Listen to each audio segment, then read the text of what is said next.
Presented by TiVo wraps up here on CBSSports.com and on your TiVo DVR via TiVo Cast alongside Ian Eagle. I'm Jason Horowitz from New York. Glad to be with you each week, bringing down the top 5 stories heading into that NFL weekend. And, this has been a story that happens every year throughout the season. And, we're in the quarter point of the NFL season. And there are so many quarterbacks every year that you play, and you're like, where did this guy come from?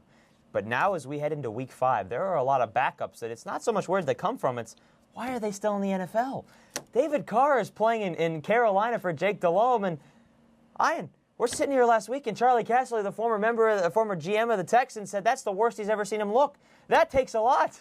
His confidence was certainly affected during his time with the Houston Texans. And I think David Carr right now is trying to figure out whether or not he can be a leader of men and be a starting NFL quarterback. Not so much with those gloves that he's got on. Yeah, right now David Carr is confused. He's very confused. He's a good guy. He was the face of the organization with the Texans.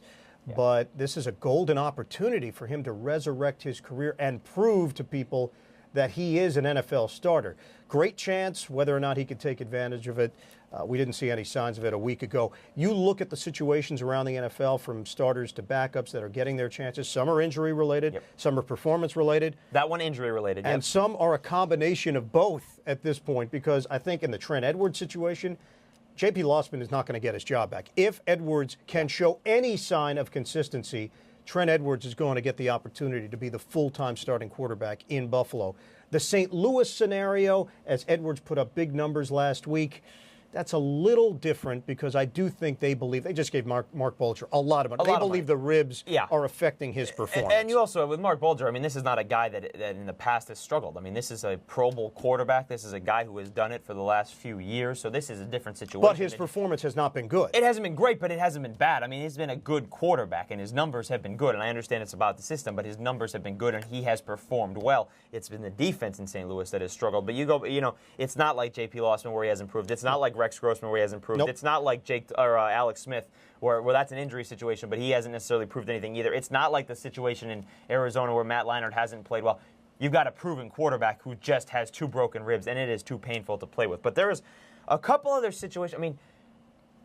I'm fortunate enough to get to watch football with some pretty good quarterbacks, Boomer Esiason and Dan Marino on Sundays. And I know you're on the road and you're calling the game, so you've got your 2 quarterbacks to focus on.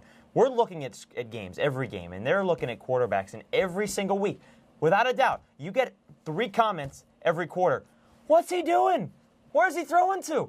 Who is that guy? And that's you commenting? No, yeah, that's me commenting. I'm in the back shrieking. But, it's the same thing. These are quarterbacks that know how to play football, and they're watching guys talk that maybe shouldn't be in the league. Well, it's the toughest position in sports. You can't say that enough. It's the most challenging, and it's the one where the most scrutiny is heaped upon.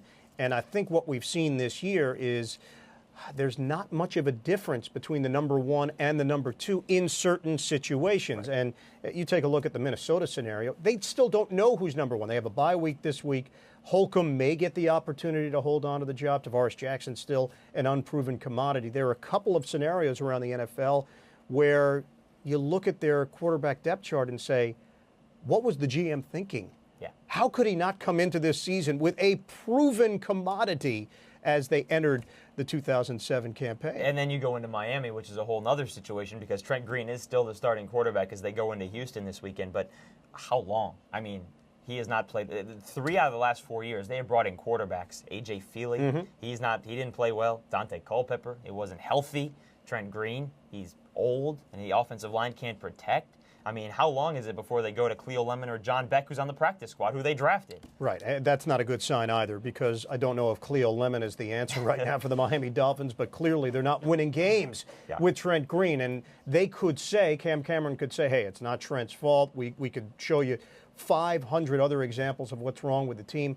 The problem is, at some point, you got to win some games, or even your players are going to stop believing that you're capable of winning. Real quickly, a couple of guys coming in this weekend for injured quarterbacks. Trent Dilfer taking over for Alex Smith. We'll see how long he's out with the shoulder injury. He said he's not going to need surgery. Dr. James Andrews said he's not going to need surgery. You've got Gus Frerotte coming in for Mark Bulger, who has proven himself to be a good backup quarterback. Good backup quarterback. He's done it throughout his career. And then Brian Greasy trying it again this week, where he struggled last week, but now he's got Green Bay, a better defense than the Lions. So we'll see how he does this week.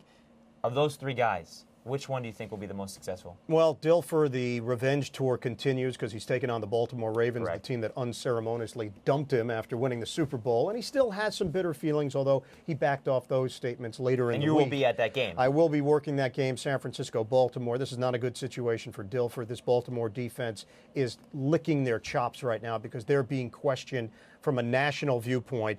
And I don't know if Dilfer is going to be able to get it done.